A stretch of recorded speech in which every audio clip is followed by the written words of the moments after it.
Looks like the live stream is working as anticipated this week, which is lovely. Um, Looks like the live Oops, now I gotta get the audio. Excellent. Stop that. Share this. All right. Well, welcome everyone. I feel like there's a lot going on in our world, whether that's the external world or the internal world. So as we arrive, let's just remind ourselves that the place of practice is right here in this body, and make sure you're aware of being in a body. Take a few breaths, and that'll help us to be able to be present with the suttas and what they share. I had, as I said last week, I was planning to go into one of the Theragatha poems, which is really from a bhikkhu at the time of the Buddha, and became an arahant, seeing the worldly winds, and then transcending and reaching the end of the world. We talked briefly about the traveler, that you can't reach the end of the world by traveling. It takes this knowledge, this understanding, this insight, and then there's this freedom that emerges. However, with the things that are going on in our world, I really wanted to just kind of to pull up a part of a sutta to acknowledge the state of the world, and then we'll go into the rejoicing of the arahant. I thought it would be better to put it in that order. So there's an insert sutta from the list that you may have seen on the weekly announcement or from last week. So I will add that. We will start, as always, with the homage to the Buddha, and then I will share the screen. Namo tassa bhagavato arahato samma sambuddhassa. Namo tassa bhagavato arahato samma sambuddhassa. Namo tassa bhagavato arahato samma sambuddhassa. Buddhang Dhammang Sangham Namasami. Oh, so grateful that we do have these teachings to help us navigate the world external, navigate the world internal. All right, let me do that share screen thing. Let's see if I've got the tech down for the week. All right. There's the slideshow. We'll see if I can get the Zoom bar. Oops. Where it will. There we go. All right, I think that will work. So we're in the week 2 of this exploration of the world. And we'll talk a little bit about the Dhamma summaries, the truths, and then the way that one of the arahants and then also the Buddha escaped the continuation of the cycles of existence as an inspiration for what we can do with our practice. I'm not going to do a lot of Pali lookup today. However, if there's some word that strikes you and you want to pipe in and say, hey, could we look at that word, please do, and we can switch over to Sutta Central and we can look the word up. There is a fair amount of material, so I did want to start, though last week there was a question, I think it was after the recording, about aloka, because we talked about some of the words last week had this prefix, and it's a negation often, and so was aloka not worldly, and so I did want to show that word, since it's kind of a popular word in the world right now, since we have this wonderful dog Aloka who's out on a peace walk with the monastics across now going up the east coast of the United States. And so I did want to bring in that word to both answer the question more thoroughly and have it on the recording because it can be confusing. And my looking into it actually gave me some more information about it. So, it's a long A, aloka. What that means is it's a light or a brightness or a clarity. And the root still is look, to the lok, to look. And so it's our capacity also to see. It's our view, it's the light, it's power of observation, intuition, so splendor. I feel like splendor and lightness, and we talked about being both light in feel and light and bright, and it's particularly around the light and bright. Now, I want to note that the word aloka with a short A, not with the line over the top, that word does not actually appear anywhere in the Pali Canon. So the dog's name is probably the long A, loka, but a lot of times, we don't use the diacritics in the West, and so that falls away. Now, there's two prefixes. One is the short, and that's the one that means not. There is also a long prefix, which is like this, which is the intensifier. So in the splendid light, the brightness of the light, the look is very clear. So that's the difference between a negation and an intensifier. In the case of the word aloka, it doesn't matter a whole lot because we're not really seeing the word aloka used, but aloka is. There's a particular case, there are many cases, but one that we may find common is ananda. Nanda, that the base word, it means delight. Ananda with the short A, ananda with the short A would be non-delight. But ananda, as in like the bhikkhuni Ananda Bodhi or the arahant from the Buddhist time, Ananda, his attendant, that would be an intensifier of the delight. So Ananda Bodhi would be the delight in awakening, and it's an intense, splendid delight in the awakening. So that's my Pali insert for today, and so we could start with some delight and some splendor, and now we'll go into the world.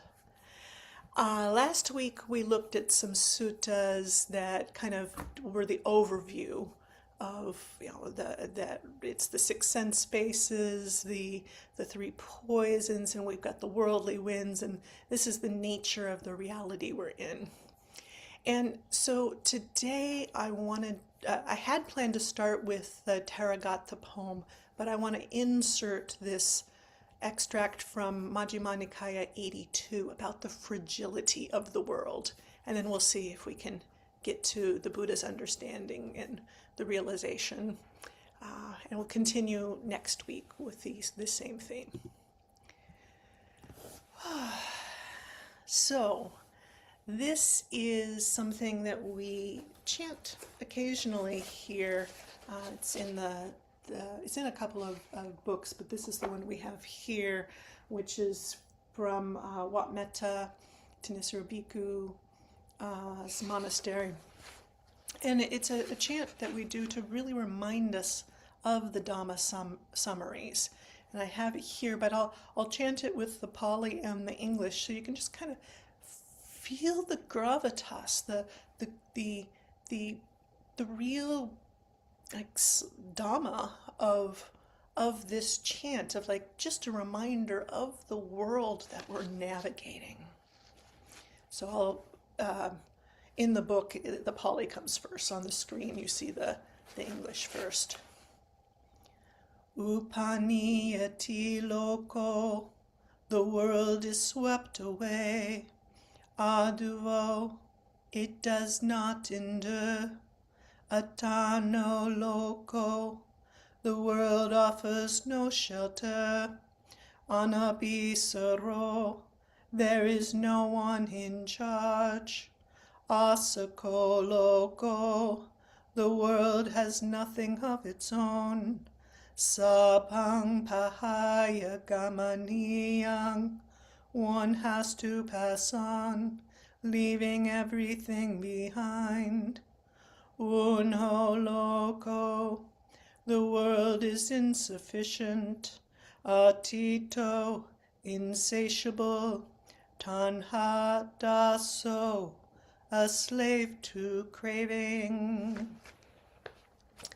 So I think you can kind of sense in that this, like, ooh, what is it we're attaching to in this world? What is it that we're, really navigating when you watch the news, when you're interacting with others, when you're experiencing just the wins in your own life? What is it that we're contacting with? We talked about contact some last week.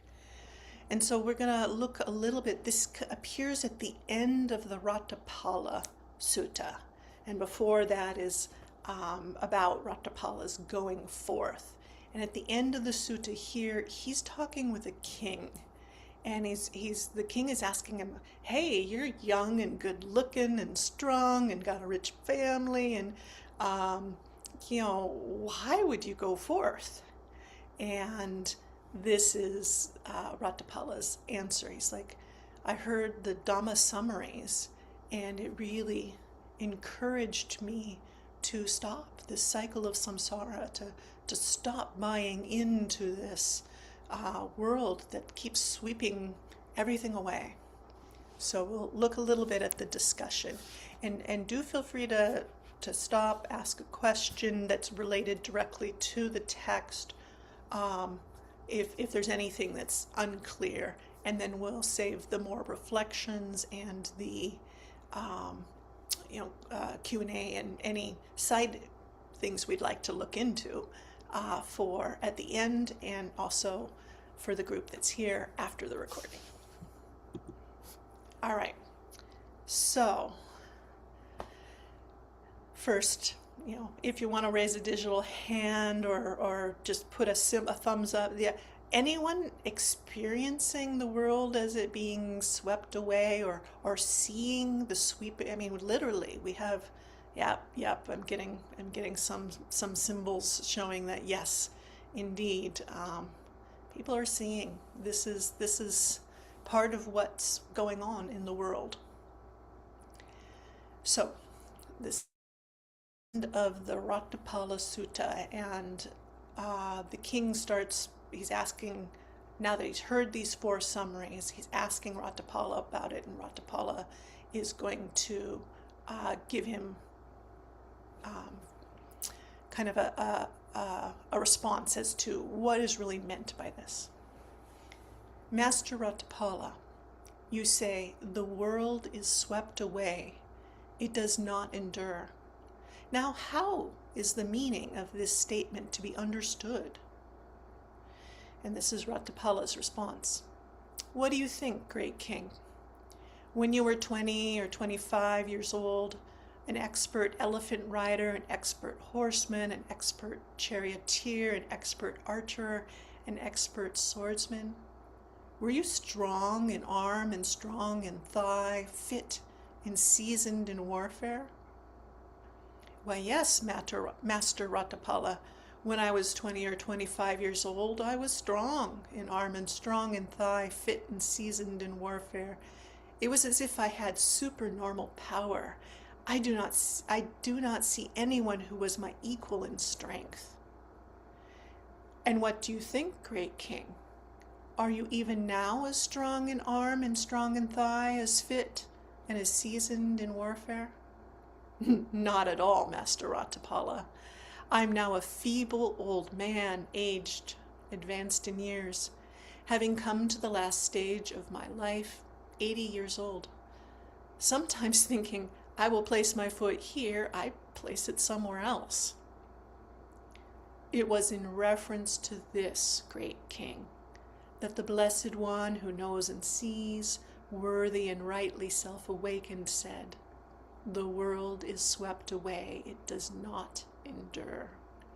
Having known and seen and heard this, I went forth from the home life into homelessness. It's amazing, Master Ratapala. It's astounding how well that has been said by the Blessed One who knows and sees worthy and rightly self-awakened. The world is swept away, it does not endure. For the world really is swept away, Master Ratapala. It does not endure. Okay, so here we can, take that phrasing, the world is swept away, it does not endure, and we can look out over the world and see this is happening, literally with landslides, with wars, with insurrections, with just so many. It can be just a particular company that goes bankrupt, and all the employees are swept away. It can be, in your family, some economic disaster, or just so many ways that we look out and we see that the world is swept away. It does not endure. And really what the Buddha is asking us in Master Ratapala, Venerable Ratapala, is asking us is to really look at this, we talk about where do you see the world? You see it in this fathom long, arm's length high body. This is where we do our practice, and this is where we are in contact with through the six sense spaces. And this is what doesn't endure. This is swept away. All of us. Now, if you were born, which I think everyone probably listening to this was born, you're gonna die. I'm gonna die. We will be swept away. This world will not endure.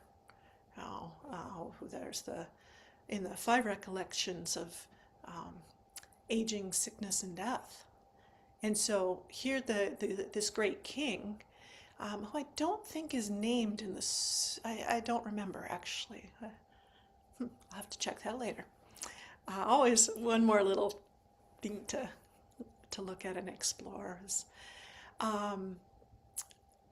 for the world, when he's looking at his body, of course, I try to place my foot here and I place it somewhere else. Which we'll get to also about, who's in charge, who's in control here. So this is a summary, a Dhamma summary, a truth for us to see, that the world is swept away, it does not endure. The second of the summaries. So the king then turns to the second phrase. Now, in this royal court, there are elephant troops and cavalry and chariot troops and infantry that will serve to defend us from dangers. And yet you say the world is without shelter, without protector. How is the meaning of this statement to be understood? It probably doesn't matter what nation you're in or are viewing this from. If you're in a country, they have some sort of structure that is supposed to be the protector, the shelter of, whatever the paradigm is for that nation. The world is without shelter, without protection. I'm a great king. I have armies. I have services. I have things set in place to provide shelter and protection for my kingdom. So the Venerable Ratapala replies, "What do you think, great king? Do you have any recurring illness?" "Well, yes, Master Ratapala, I have a recurring wind illness. Sometimes my friends and advisors, relatives, and blood kinsmen stand around me saying, this time, here's his name, this time King Kauravya will die. This time King Kauravya will die." Those looking on are definitely seeing that this king's body is without a protector. There's this wind illness, which is classification of illnesses from the time of the Buddha. There's a footnote there that I think leads to Thanissaro Bhikkhu's explanation of it, but you can substitute in your current illness or one of a family member, and it will fit here just as well. My sister is now beginning the process of supporting her mom in hospice. She's my stepsister, and so that it comes as a surprise. Oh yeah, there's no protector. You can know here, but it's like, do we really, really know that eventually, if your parents haven't passed as mine have, they will die? As maybe your grandparents or great-grandparents already have. And some of us, it could be siblings or children. This is the nature of illness. This is the nature of having a body. And so it continues. And what do you think, great king? Can you say to your friends and advisors, relatives, and blood kinsmen, my friends and advisors, relatives, and blood kinsmen are commanded, all of you who are present, share out this pain so that I may feel less pain. And sometimes we want to do that. Let me take your pain on so that I can lessen your pain. And at the base level, we can't. We can support them emotionally. We can help give medicines. We can do some things that are supportive, but we can't share in the actual embodied experience of illness. Or do you have to feel that pain all alone? Ayasivijana has been kind of has a cold. I think we're maybe entering week 3. I don't think the audio here is picking it up, but I can hear her coughing in the next room. Sometimes in the middle of the night, I'll hear the coughing, and I'm just like, oh, may you be well, may you. Oh, and I know the nature of colds is typically to pass. I do know this is not likely a life-ending illness, but there's that wish. I wish I could take some of that away. And so we do that, but really we know, I can't cough for I can't cough for me. This is we each have this body that we're in without ultimate shelter and without protection. So the king replies, "Oh no, Master Ratapala, I can't say to my friends and advisors, relatives and blood kinsmen, all of you who are present, share out this pain so that I may feel less pain. I have to feel that pain all alone." It was with reference to this great king that the Blessed One who knows and sees, worthy and rightly self-awakened, said, "The world is without shelter, without protector." Having known and seen and heard this, I went forth from the home life into homelessness. And just to note, I do highly recommend the monastic life, but if we get to the 4th sutta today, we will also see that the Buddha says, meditate, do the practice, and he's not just talking to those who are in robes. Now here, Ratapala is talking to a lay king with a lot of responsibilities in the world, and he's saying, this is why I went forth. And so, we'll see what the king does. If we don't really get in this sutta a whole lot of story of how he takes it other than this. It's amazing, Master Ratapala. It's astounding how well that has been said by the Blessed One who knows and sees, worthy and rightly self-awakened. The world is without shelter, without protector. For the world really is without shelter, Master Ratapala. It is without protector. And I love the way that this puts it into, it's not just I'm hearing it from you who's telling me what the Buddha has said, but I'm actually, oh yes, it really is so. And that's what we do with our practice. We get to the point where we really see the world as it is. Okay? So we'll move on to the third of the Dhamma summaries. The king says, "Now, in this royal court there is a great deal of gold and silver stashed away underground and in attic vaults. And yet you say, the world is without ownership. One has to pass on, leaving everything behind. How is the meaning of this statement to be understood? What do you think, great king? As you now enjoy yourself endowed and replete with the pleasures of the five senses, can you say, even in the afterlife, I will enjoy myself in the same way, endowed and replete with the very same pleasures of the five senses? Or will this wealth fall to others? Will you pass on in accordance with your karma? Oh no, Master Ratapala, I can't say even in the afterlife I will enjoy myself in the same way, endowed and replete with the same pleasures of the five senses. This wealth will fall to others, while I pass on in accordance with my karma." It was in reference to this great king that the Blessed One, who knows and sees worthy and rightly self-awakened, said, "The world is without ownership. One has to pass on, leaving everything behind. Having known and seen and heard this, I went forth from the home life into homelessness. So I directed myself away from the worldly aim and toward the ending. I love the phrase in regards to monastic life, for the right ending of suffering. So in a really aligned and wholesome and honest and uplifting way, the ending of suffering.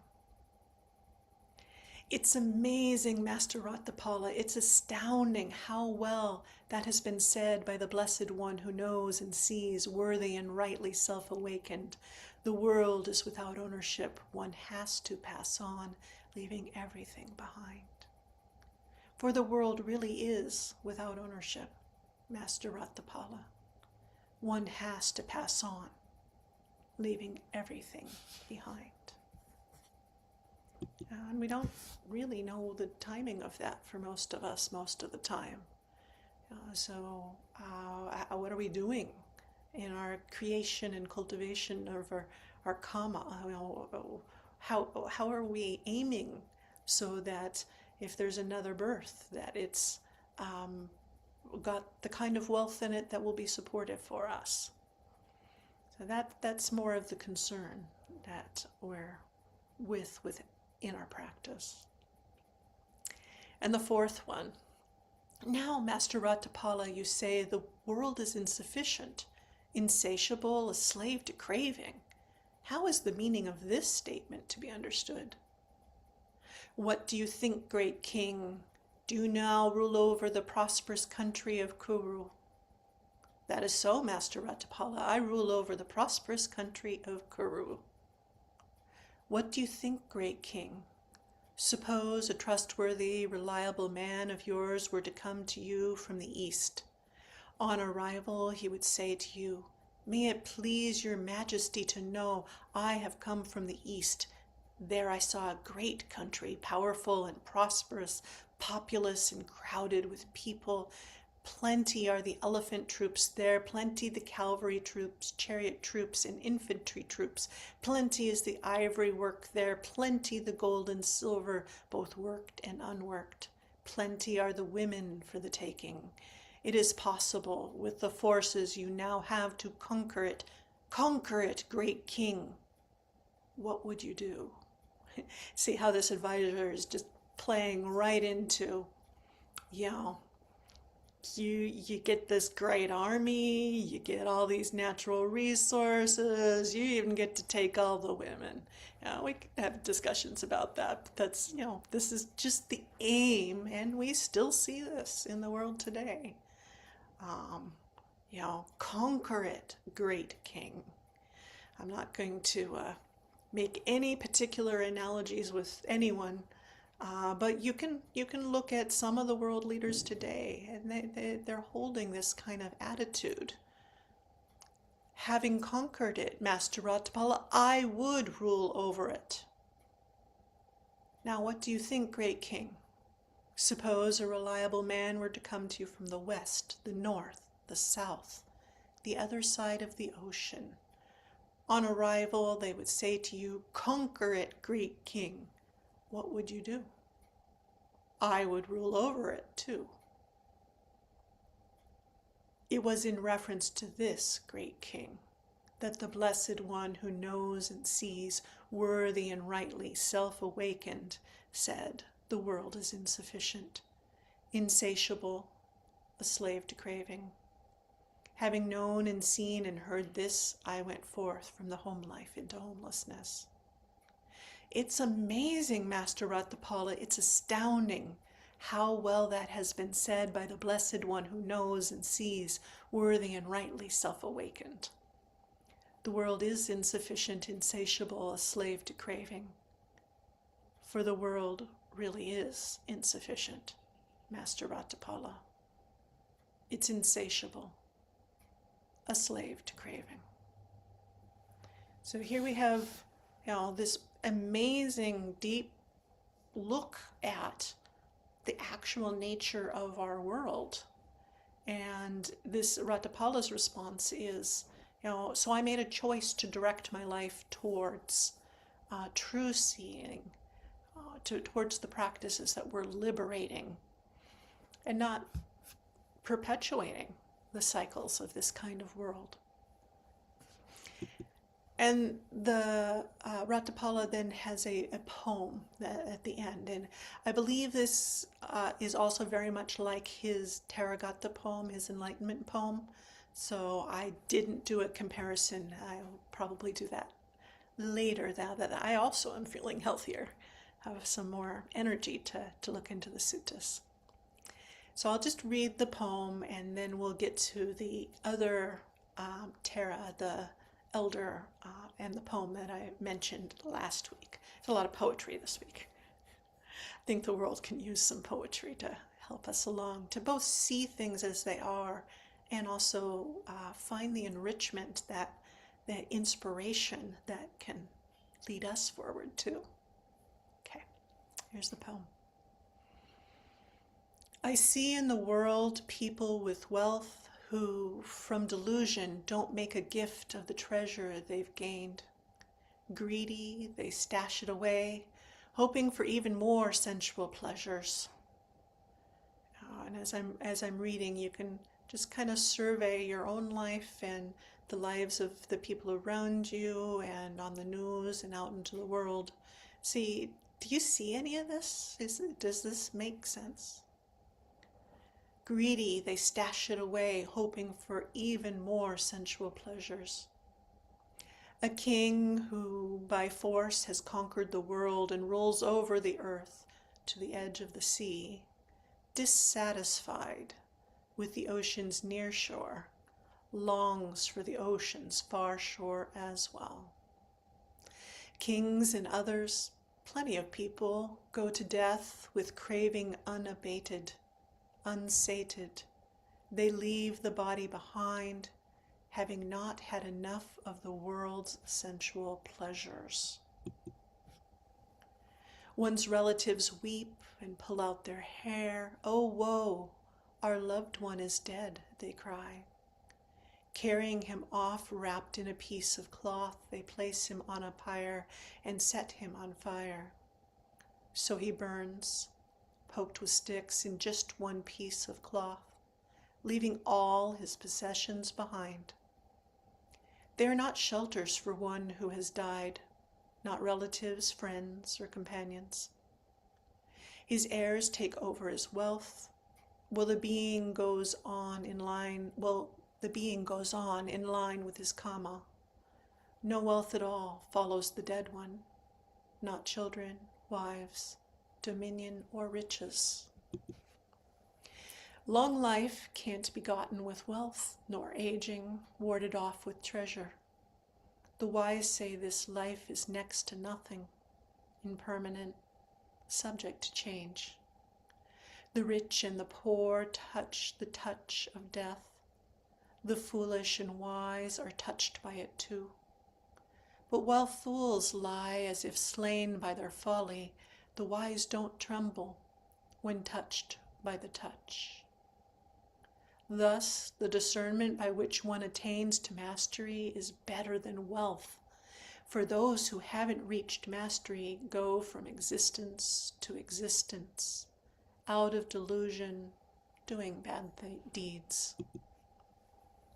One goes to a womb and to the next world, falling into the wandering on, one thing after another, while those of weak discernment, trusting in one, also go to a womb and to the next world.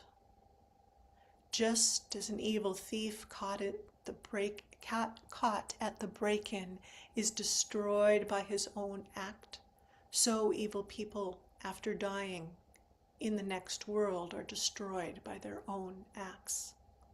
Sensual pleasures, variegated, enticing, sweet, in various ways disturb the mind. Seeing the drawbacks in sensual objects, that's why, O King, I went forth. Just like fruits, people fall young and old at the breakup of the body. Knowing this, O King, I went forth. The contemplative life is better for sure. I would agree.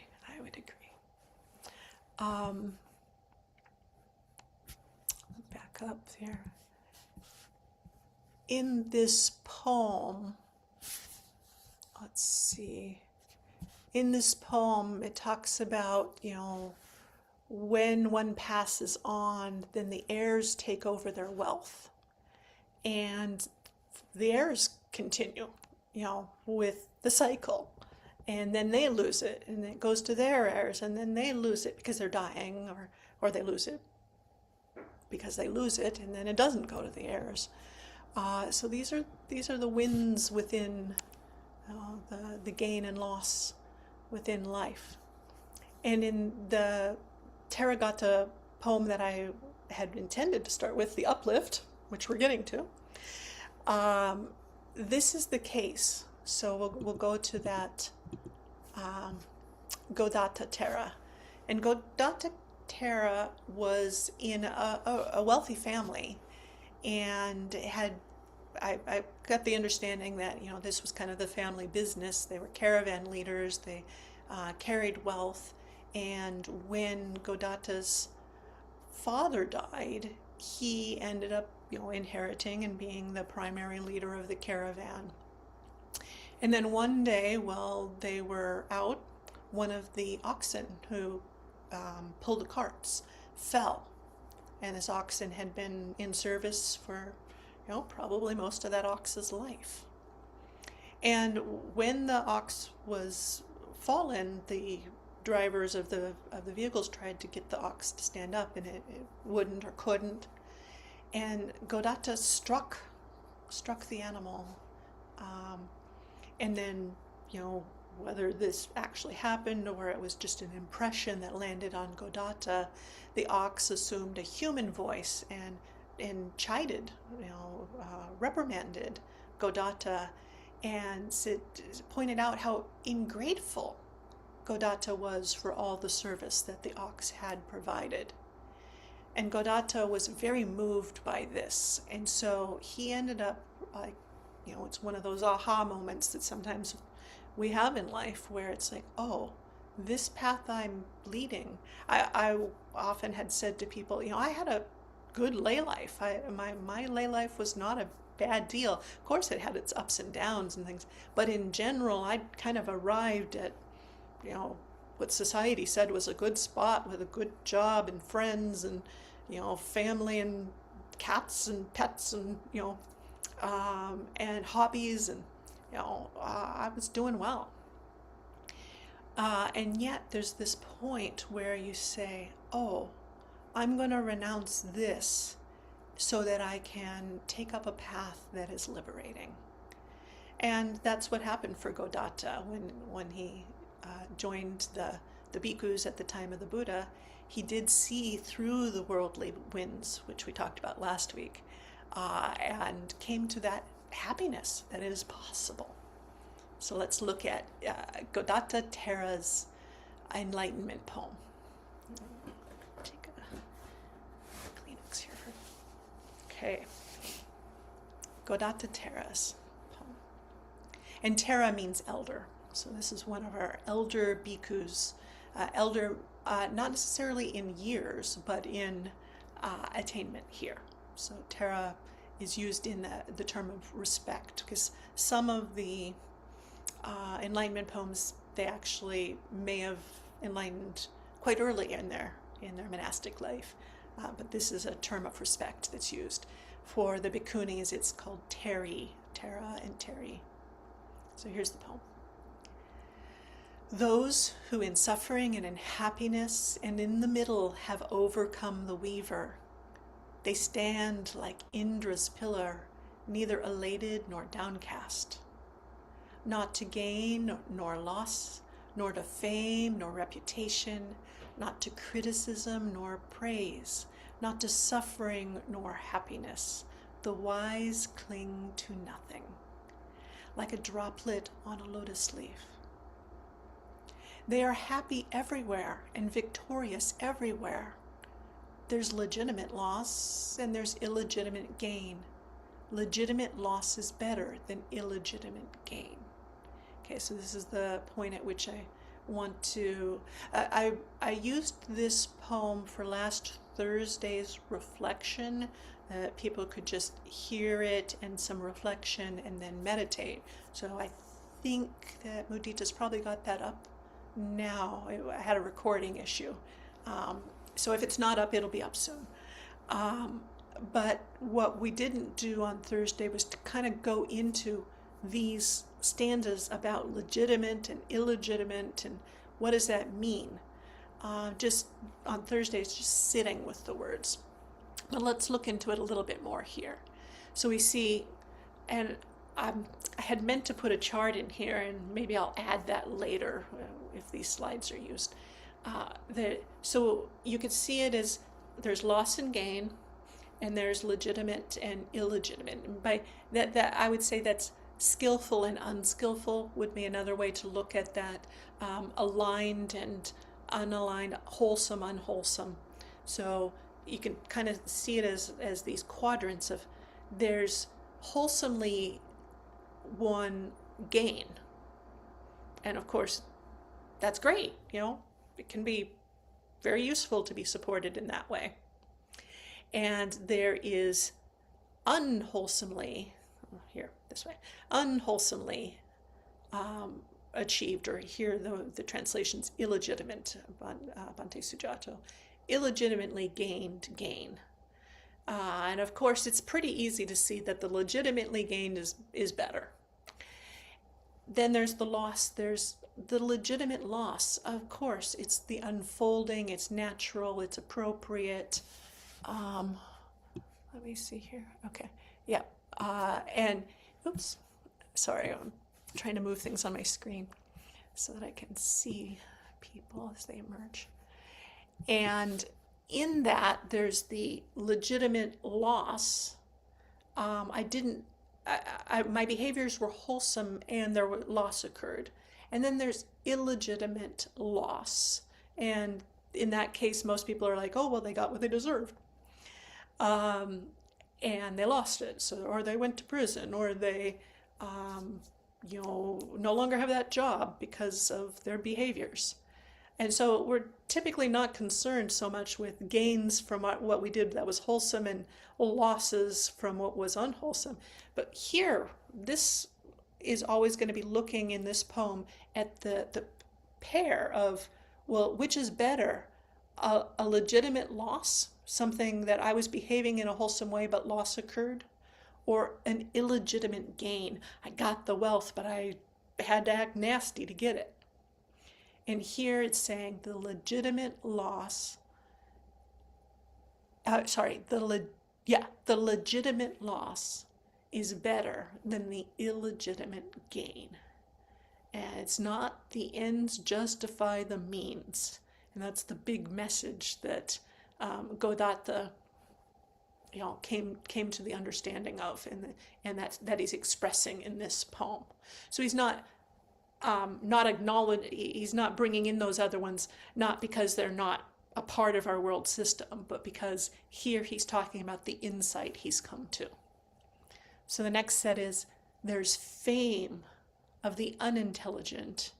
I'm not sure I would use that translate. There's the fame of those who haven't really explored, or aren't discerning, and there's the disrepute of the discerning. So when we're getting praised by those who aren't very discerning, or we're getting censured by those who are discerning, which is better. The disrepute of the discerning, so one that points out, hey, you're not behaving so well, is better than the fame of the unintelligent. Okay. There's praise by simpletons, and there's criticism by the discerning. And by simpleton here, again, I think that's looking at it though, from the context of aligned and wholesome, not by intellect capability. Or the criticism, again, discerning. Those who are really thinking it through, aligned with the reality of the world and what works and doesn't work. I have a teacher who's like, what is the bigger power? Is it love or hate? It's love. It's love. And when you really see clearly how metta and compassion, equanimity, all the brahmaviharas, the joy, how much more powerful that is, when you really see out of discernment, you will see how much more powerful this is. So here, criticism by the discerning is better than praise by fools. There's the happiness of sensual pleasures, and there's the suffering of seclusion. The suffering of seclusion is better than the happiness of sensual pleasures. And this is a tough one, meditation maybe right now isn't so easy or smooth, and it's a bit of dukkha land when I go to my cushion. We do have time periods like that. But that looking at, that seeing, that investigation is better than just lost in and indulging in and just setting up the cycles of continuation in sensual pleasures. We've talked about that at other sutta times. So then it continues, there's life without principles. This is kind of the crux of it. And there's death with principles. Death with principles is better than life without principles. I think we're seeing that played out in the world.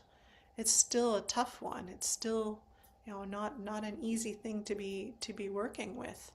But when it comes down to, it's like, how I am living with principles, even if it means the ending of this life, is of more value than promoting without principles, doing unwholesome things to continue my existence. Those who have given up desire and anger, their minds at peace regarding rebirth in this state or the next, they wander in the world unattached. For them, nothing is beloved or unloved. Having developed the awakening factors, the faculties, and the powers, having arrived at ultimate peace, the undefiled become fully quenched. Having developed the awakening factors, the faculties, and the powers, they have arrived at ultimate peace. So they're doing this work.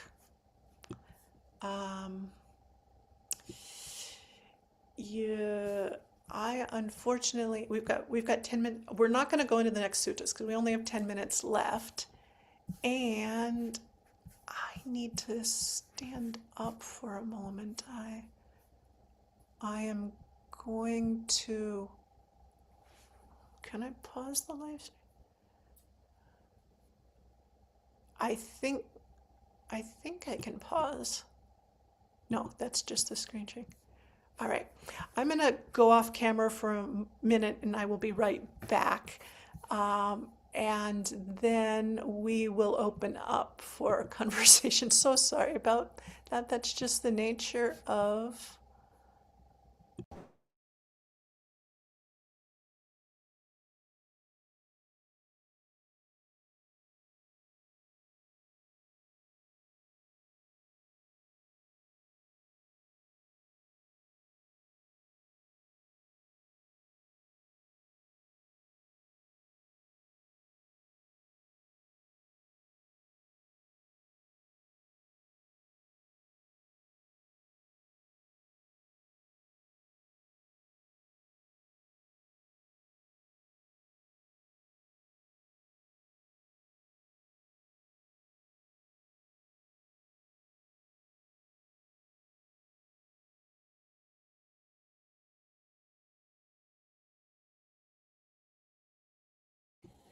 Yep. All right. Side effects are past. We are resuming. So I'll just read an excerpt from the sutta so you can explore further about Godatta, and then we're just going to open up for today, and we'll go into the other things tomorrow so that there's some time for, or sorry, next week, so there's some time for this. This is from the Godatta Sutta in the Samyutta Nikaya 41.7. Greed, hate, and delusion are the makers of limits. And we had that in last week's, looking at these three poisons. Greed, hate, and delusion are the makers of limits. A practitioner who has ended the defilements has given these up, cut them off at the root, made them like a palm stump, and obliterated them so they are unable to arise in the future. The unshakable release of the heart is said to be the best kind of limitless release of the heart. And I really appreciate this sutta who's talking about the release of the heart and the limitless release of the heart, the unbounded qualities. That unshakable release of the heart is empty of greed, hate, and delusion. So I will skip through, we'll do those next time, and we will open it up so for questions and comments that can be on the recording, and then we'll stop the recording and have our after party. So let me stop the screen sharing. Okay, great. Is there anyone who has questions or comments? This was both a lot of like hard facts about the world, and I hope also this sense of, and there is a way through. And our practice does take us there. We'll do more of that next week as well. So please, comments, questions related to these extracts. Joseph. Thank you, Venerable. And I just wanted to check in if there was any care that we can show your spiritual friend who's feeling sick right now. Is there any requisites that you need? Anything that might help alleviate their suffering? Thank you for asking. We've actually had both Alex next door, Amber, and others who have made pharmacy runs to, and someone sent us more tissue boxes. So thank you for the kind well wish, and yes, people are taking care of that. We're good right now. Okay, thank you. I had a follow-up question related to the sutta in regards to this. So Please. you were talking about like I've been trying to think something that's to speak briefly. Something that's really stuck with me in terms of Dhamma is a teaching by Ajahn Brahm, which is we can't always cure, but we can always care. Yes. I'm trying to Yes. think about that in terms of all the worldly winds. Yeah. So how we can care if we gain, how can we care if we've lost? How can we care if, that relationship doesn't work out? How can we care if we are not able to that door is closed. You know what I mean? Like care in every situation. Like I'm thinking about the various hindrances. Like if we're in prison, how can we care? If we're out of prison, how can we care? If we're in the desert. So in all situations, and specifically the five recollections, we're all subject to old age, sickness, death, separation, and we're the owners of our actions. So it seems like care is wholesome in every situation. I was wondering if we could maybe clarify and investigate that. Thank you. Yes, this is an excellent observation that the care is basically applicable in all situations. And care is a quality of the heart. Now, it's an embodied an expression as to how we are engaging and seeing. I had a teacher who would talk about the Brahma Viharas. It starts with how you are seeing. How are you receiving? How are you holding? And then how are you responding? And a lot of times we make an assumption about what we're seeing and respond or even react. And maybe our conditioning is to react with some sense of care, but really to be in that full sense of the cycle of how am I perceiving and receiving it? What is the reception like? How am I holding it? And then how am I responding? And this is a really wholesome way of engaging with qualities of care as we encounter the worldly winds, as we encounter life. And I think that that's one of the reasons I wanted to pull in the bit from the Godatta Sutta, where he talks about the unbounded quality of the heart as this quality of how do you show up even when there is greed, hate, and delusion out there. Well, if you've got the unbounded quality of heart, you don't have the greed, hatred, and delusion within. And the response is very wholesome. It does not mean that you are going to save a life. It does not mean that you're going to right a wrong. It does not mean that we can, in every way we wish, save the planet. It doesn't mean any of this. It means that we're willing to show up with the unbounded, wholesome quality of the heart and not be driven around by those winds. There is this unshakable stability in that completely expanded sense of care. So thank you for bringing that up. And that's kind of the note I would like us to end on, is that there is a practice we can be doing to address all of this. And the result is liberating. Others, how is this being taken up or landing for you?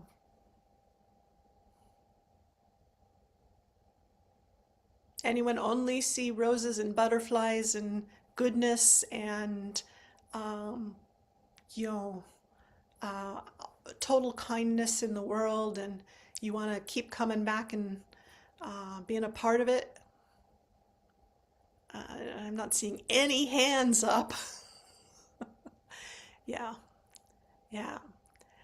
And it doesn't mean we don't show up. We show up with wisdom. We show up with open, clear stability. And we'll do some more of the practices with that sense of stability when we do the reflections and the meditation practices. And this day is more about exploring the suttas and getting the information from the Buddha, from the Arahants, so we can inform our practice. Let's see, we are at the top of the hour, so why don't we close this session with the homage to the Buddha, Dhamma, and Sangha for the fact that we do have these teachings for us to navigate this world in the external and in the visceral lived experience, and our primary space of practice, each of our bodies. So if you wish, you can join me in homage to the Buddha, Dhamma, and Sangha, and then we'll go off recording and have a little more time and space.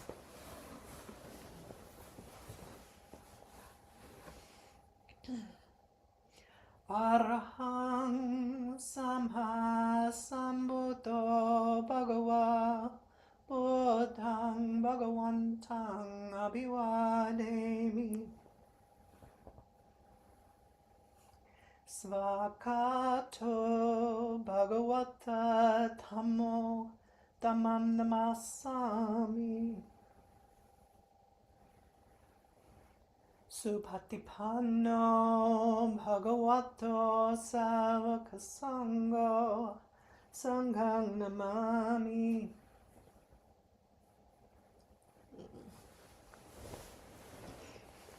All right.